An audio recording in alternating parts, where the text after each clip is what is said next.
Notre équipe se compose de Lutz Dirksen, de 9 accompagnateurs et de 3 caméramens.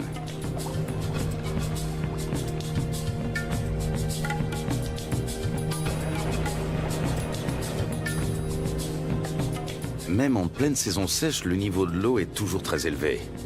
C'est de plus en plus souvent le cas ces dernières années. Pas un seul banc de sable isolé où les animaux pourraient prendre le soleil. Apercevoir des anacondas s'annonce difficile. Le grand anaconda, aussi appelé anaconda vert, vit à l'est des Andes, près des grands systèmes hydrologiques. On connaît bien la vie de ces serpents dans les zones marécageuses du Venezuela, les llanos.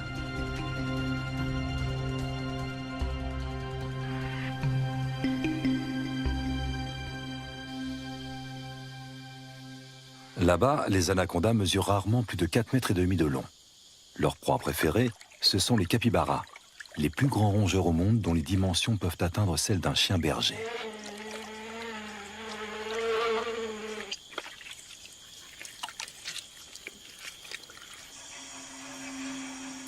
Pendant la saison sèche, la savane se transforme. Les lacs deviennent de vastes champs de boue durcie.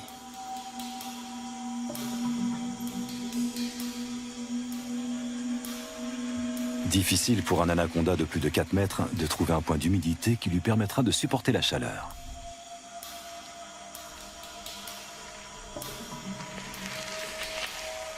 Les petits spécimens ont moins de mal à survivre.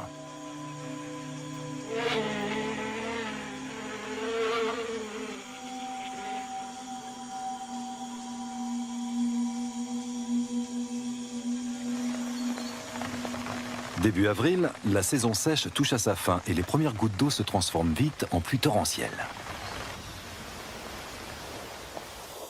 En à peine quelques jours, les étendues asséchées se gorgent d'eau.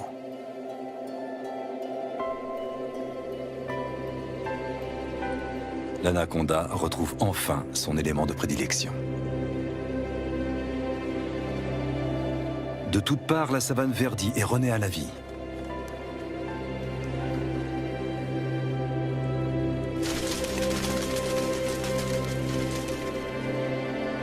Les anacondas qui vivent au bord du fleuve sont différents de leurs congénères de la savane. Ils peuvent mesurer jusqu'à 9 mètres de long. Contrairement à leurs congénères vénézuéliens, on sait très peu de choses sur leur mode de vie.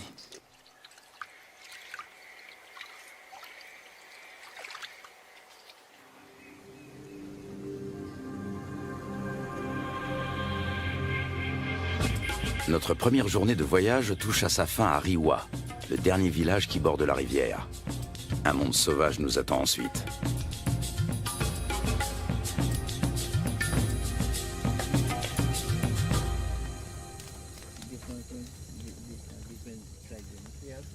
À la lueur du feu de camp, un vieux chasseur nous raconte la légende du matapi.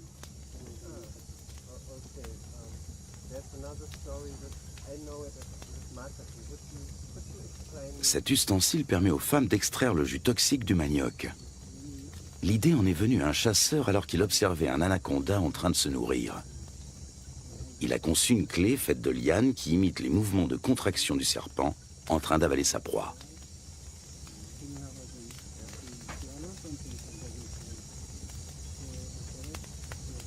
Fascinant. Tout autant que le ciel qui brille de 1000 étoiles au-dessus de nos têtes.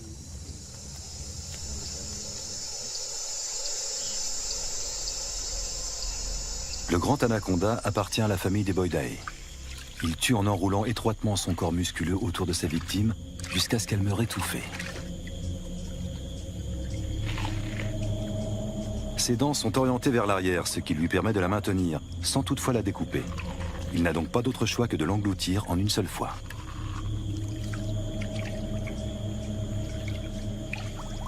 Sa mâchoire et son corps sont capables d'une extraordinaire dilatation. Comme il ne peut déglutir, il détend puis contracte ses muscles. Grâce au mouvement ondulatoire de ses anneaux, il fait progresser sa proie toujours plus profondément dans son œsophage.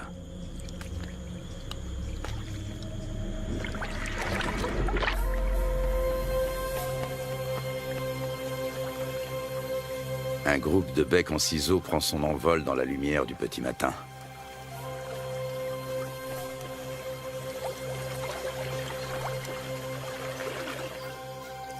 Les bateaux sont chargés. Un rapide petit déjeuner, puis il faut repartir.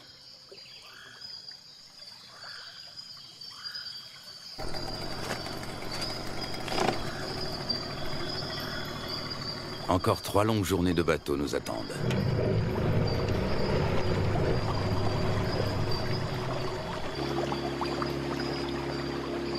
Notre objectif, un territoire inexploré situé en amont de la rivière. Il y a 2 ans, des chasseurs y ont observé des anacondas de plus de 6 mètres de long. Lutz Dirksen a l'intention de remonter cette piste. Il souhaite également réaliser la cartographie des espèces que l'on peut rencontrer dans la région. Plus nous progressons et plus la nature nous semble vierge.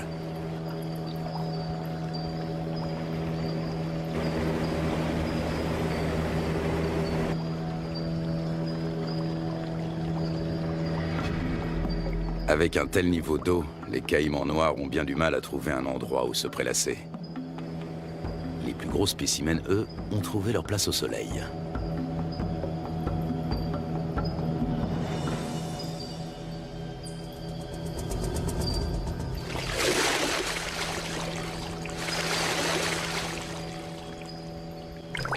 Le caïman noir est le plus gros prédateur du continent. Ses mensurations, 7 mètres de long pour 100 kilos. Des écailles viennent agrémenter sa tête et son dos.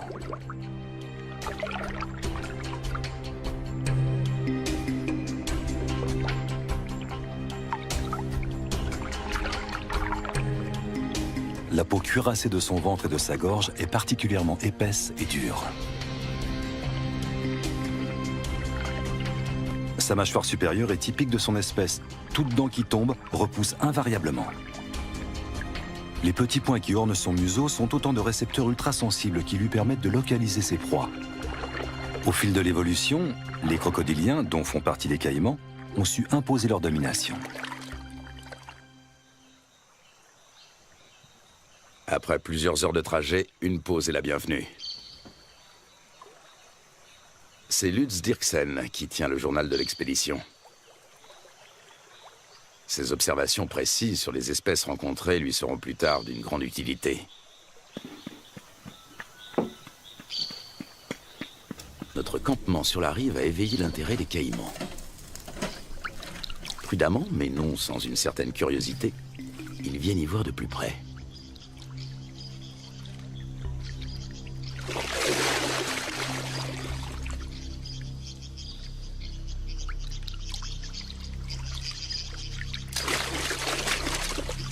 Une mesure d'intimidation s'impose.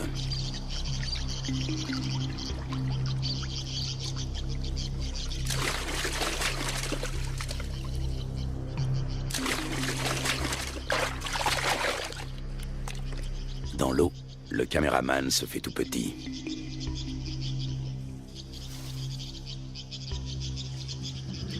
La bête est encore loin. Comment l'attirer sur un banc de sable pour mieux l'observer?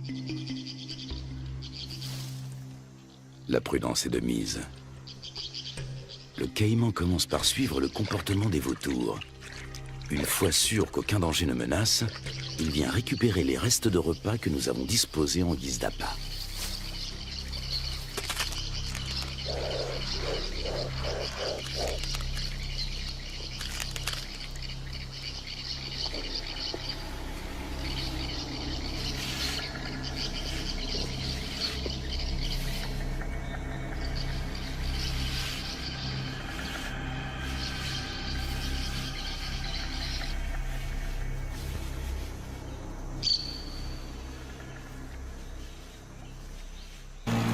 Le voyage reprend à bord de nos 3 bateaux.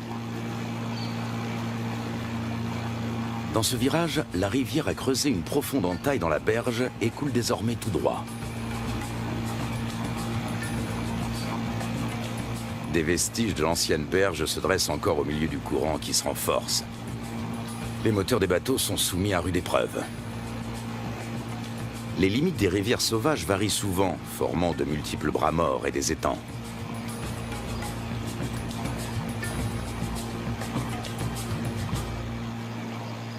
L'après-midi suivant, nous croisons une famille d'otaries géantes. Les Indiens les attirent grâce à un cri bien particulier.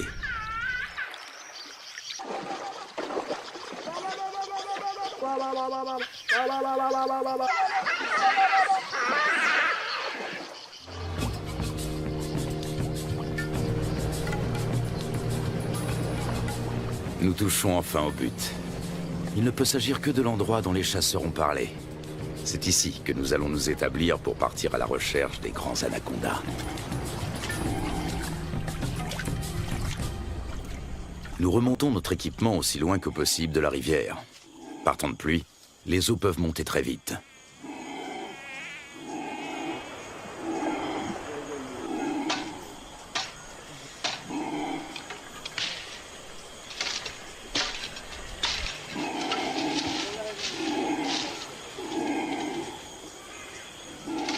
Sous les cris de protestation des singes hurleurs, nous installons 4 bâches imperméables.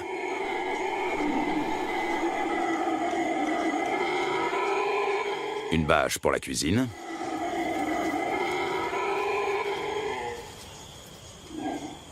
Une pour l'équipement de tournage. Et 2 pour nos hamacs. Nous savons que les serpents et les scorpions aiment se glisser dans les poches et les bottes des hommes.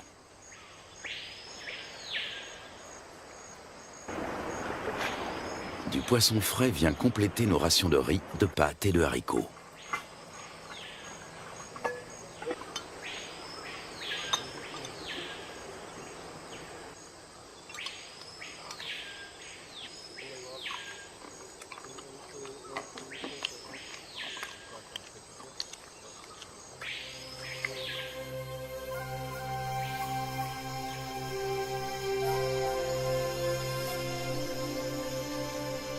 Nous sommes en route depuis maintenant plusieurs heures. En raison des fortes précipitations, les eaux sont encore très hautes, au point que les branches gênent notre progression. Les animaux n'ont pas besoin de venir à la rivière pour trouver de l'eau.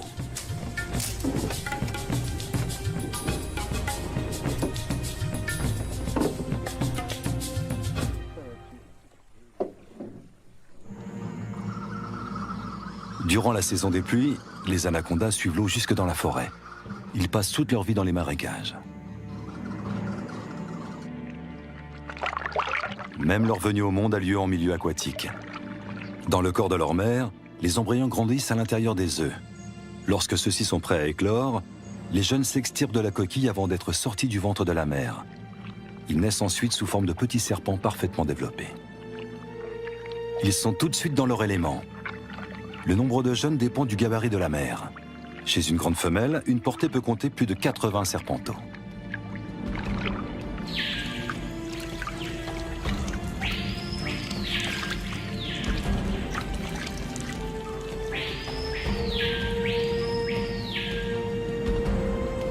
Selon les légendes indiennes, les petits dévoreraient leur mère.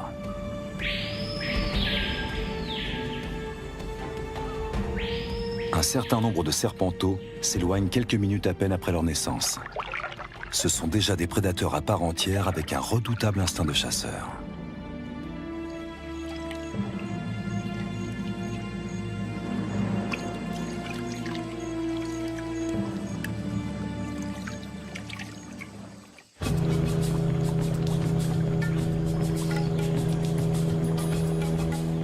Pour son bain de soleil, cette iguane a choisi une souche d'arbre.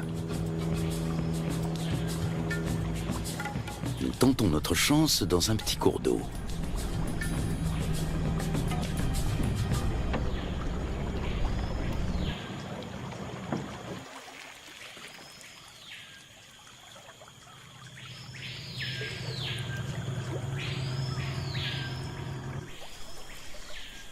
Aux aguets, notre capitaine a repéré un mouvement et attrapé le responsable.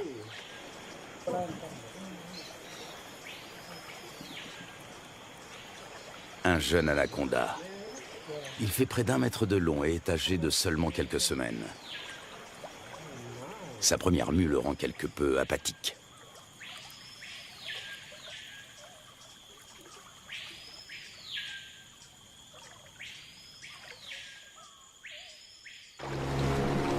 De retour à bord du bateau, le soleil se fait brûlant. La saison sèche semble enfin arriver. Il faudra toutefois attendre plusieurs jours pour que le niveau des eaux baisse.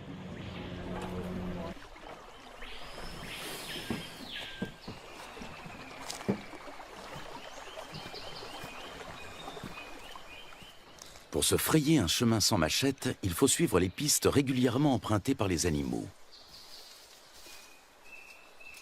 Voici un boa constrictor.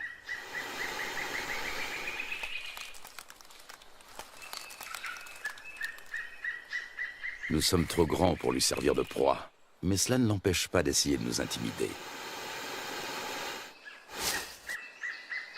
Lutz Dirksen connaît bien le comportement des serpents.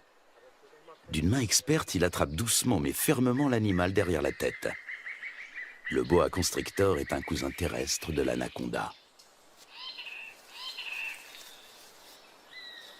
Celui-ci mesure près de 3 mètres.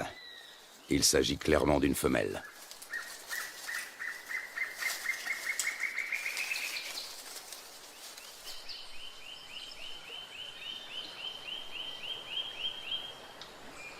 Encore un jeune anaconda. Lorsqu'ils sont âgés d'à peine quelques jours, ils se montrent particulièrement agressifs.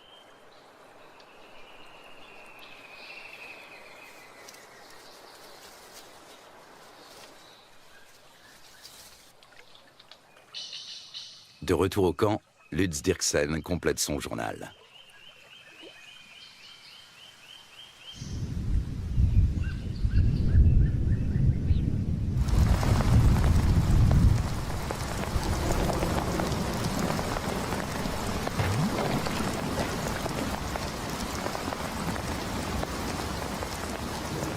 Ces 4 dernières années, la Guyane n'a pas connu de saison sèche normale.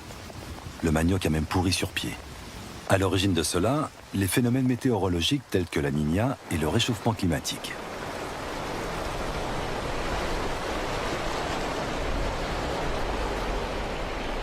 Des pluies torrentielles viennent grossir les cours d'eau. En quelques heures à peine, le niveau peut monter de plusieurs mètres.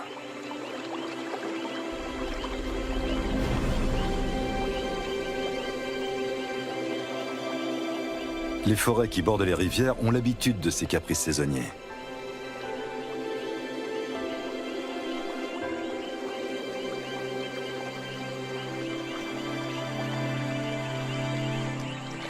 Les caïmans suivent eux aussi l'eau dans la forêt.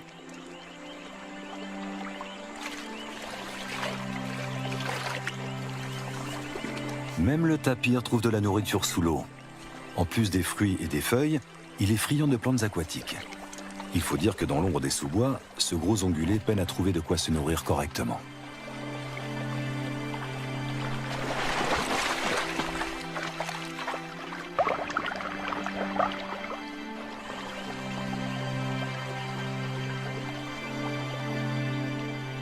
D'autres, en revanche, tentent d'éviter l'eau.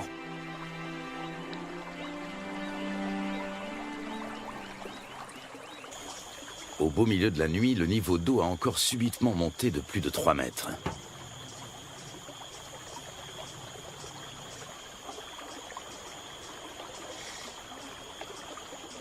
Nous sommes parvenus à mettre en lieu sûr la plupart de nos provisions, et surtout nos bateaux.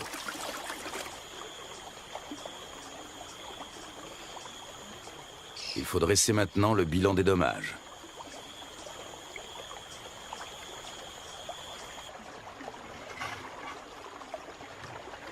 Tout est humide, voire trempé. Même notre matériel de tournage doit être séché.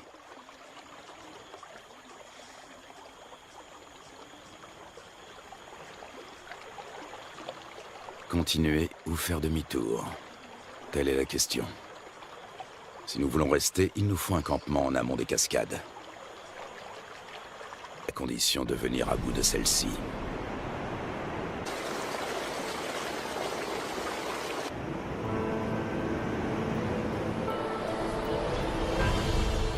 Rapides et cataractes sont fréquents en Guyane. Ils forment un habitat aquatique à part.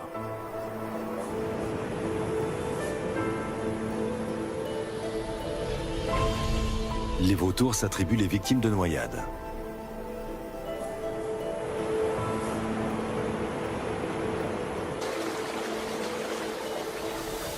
Dans les zones plus paisibles, les hérons se régalent d'escargots et de petits poissons.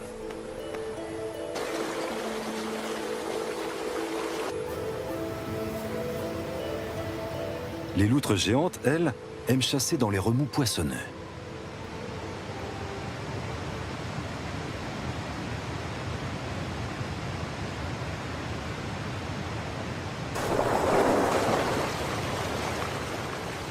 C'est là également que l'oiseau serpent vient pêcher de petits silures. Nous sommes sur le territoire du jacara, la seule espèce de caïman qui évolue dans ces eaux torrentielles. Il est nettement plus petit que le caïman noir.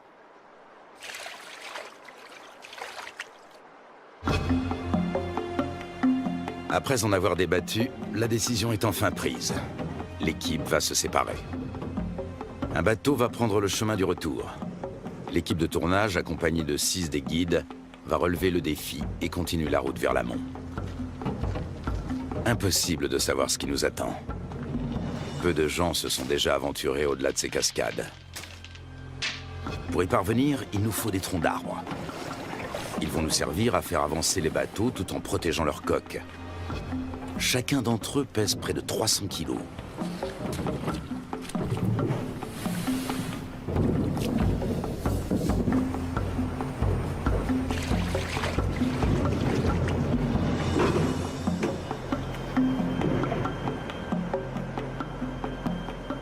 Lutz Dirksen repère un cousin de l'anaconda. Il s'agit d'un Corallus hortulanus qui vit dans les arbres.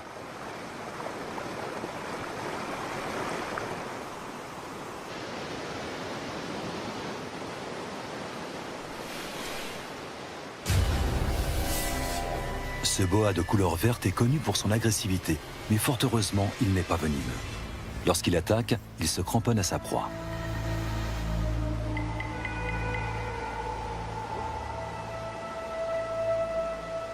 Au niveau de sa lèvre supérieure, on distingue ses fossettes sensorielles. Il s'agit de détecteurs de chaleur qui l'aident à repérer ses victimes, même de nuit.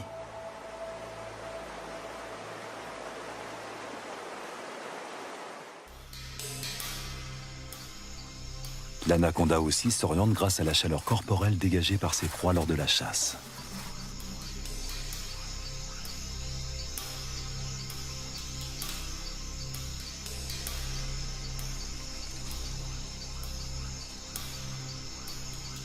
Peut-être distingue-t-il le paca comme à travers une caméra infrarouge.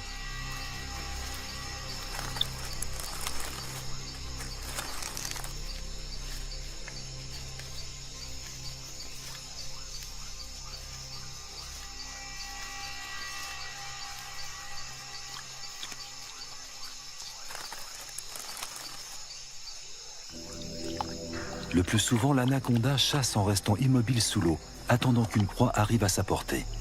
Seul son nez et ses yeux dépassent discrètement de la surface.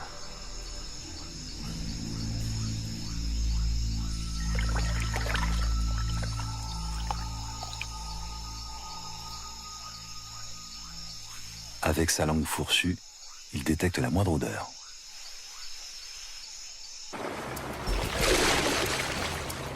Nous progressons bien plus péniblement que nous ne l'avions imaginé. À la cascade succèdent des rapides, puis une nouvelle cataracte, puis encore des rapides. Impossible de naviguer, il y a trop de rochers sous l'eau. Le doute commence à s'installer.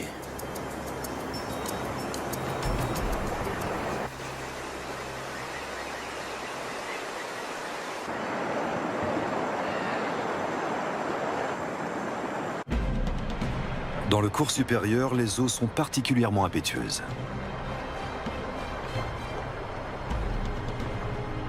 Jalonnés d'îlots et de rochers, de nombreux rapides se frayent un chemin à travers la contrée sauvage. Souvent, ils sont impraticables sur plusieurs kilomètres.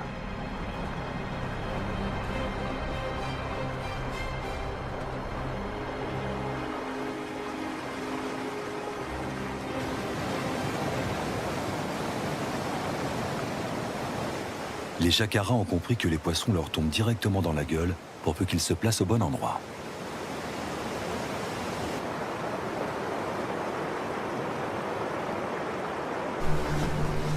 Au bout d'à peine quelques centaines de mètres, une nouvelle cataracte nous ferme le passage. Une fois de plus, impossible de passer.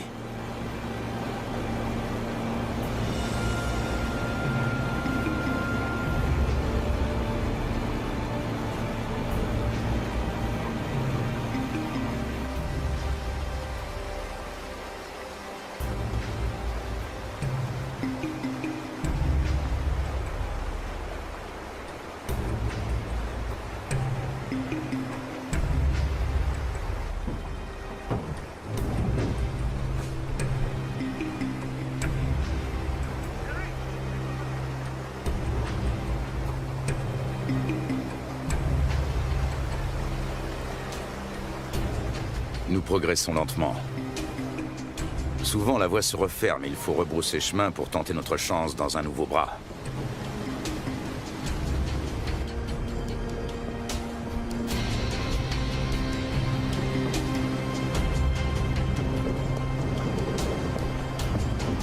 Il nous aura fallu une journée entière pour parcourir 500 mètres.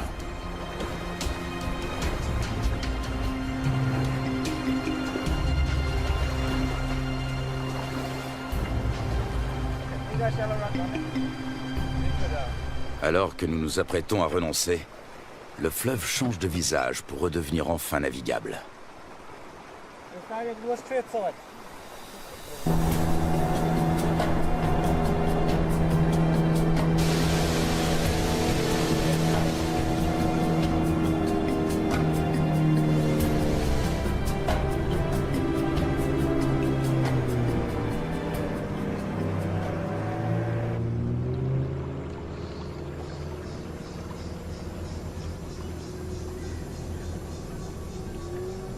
Devant nous, la rivière se dédouble.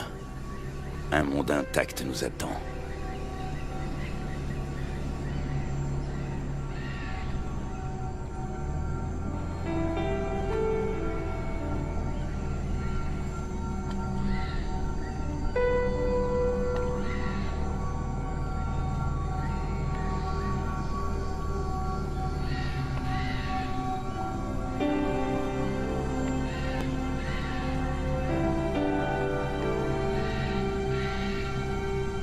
Le lendemain, un nouveau campement est monté.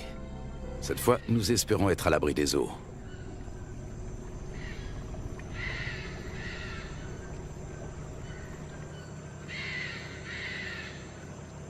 Non loin de notre campement, nous tombons sur un groupe de capybaras. L'un d'entre eux arbore sur le flanc une tache rougeâtre qui ressemble fort à une morsure fraîche.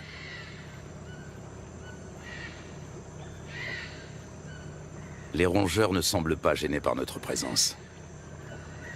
Ailleurs, ils se montrent plus farouches. Ici, ils ne redoutent que le jaguar et l'anaconda.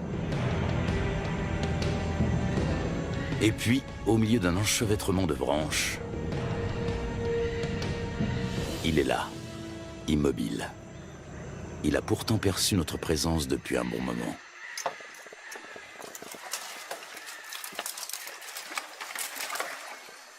Impossible de l'approcher.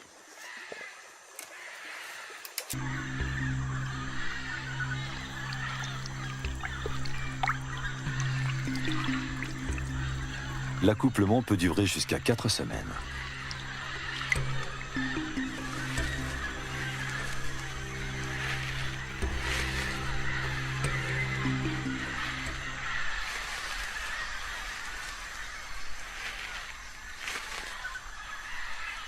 Les mâles repartent ensuite, chacun de leur côté.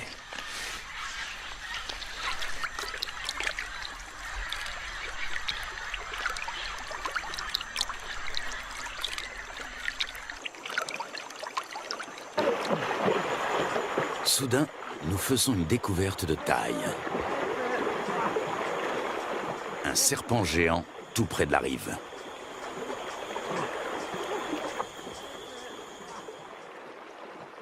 Même à 4, nous avons du mal à le maîtriser.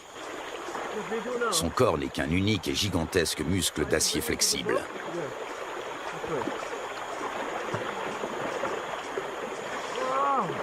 Il doit avoisiner les 200 kilos. Il s'agit d'une femelle.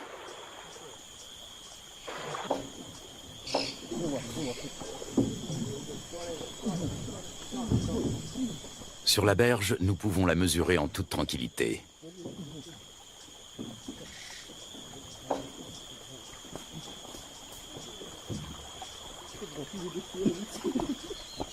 Un sac sur la tête devrait la calmer.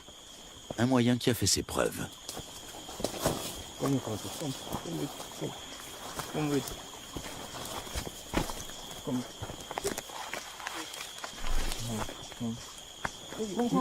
Nous parvenons à la ramener à terre sans trop de résistance.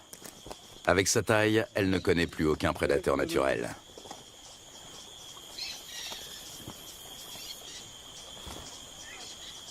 Certes, elle n'est pas venimeuse, mais elle sait se défendre.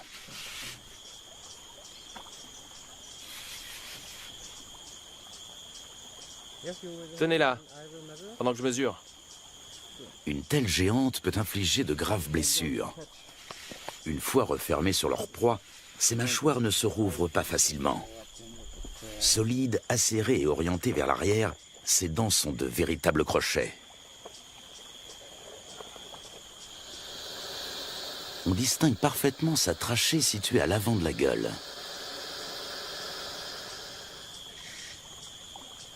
Elle lui permet de respirer pendant qu'elle avale lentement ses victimes.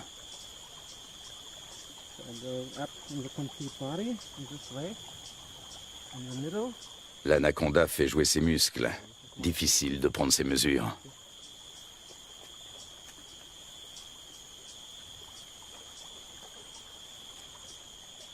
Cette femelle est nettement plus imposante que tous les autres anacondas que nous avons rencontrés au cours de notre voyage. Lutz doit s'y reprendre à plusieurs reprises. «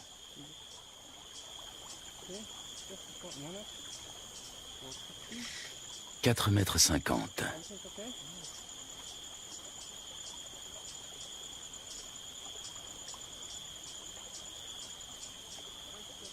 « 5,70 m. La bête mesure près de 6 mètres. Un sacré morceau.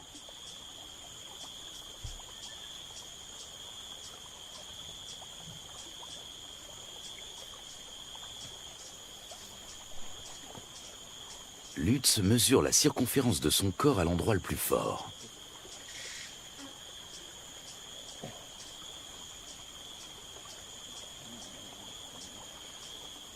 « 63 cm. Il s'assure que le dessin de ses écailles correspond bien aux descriptions scientifiques du grand anaconda.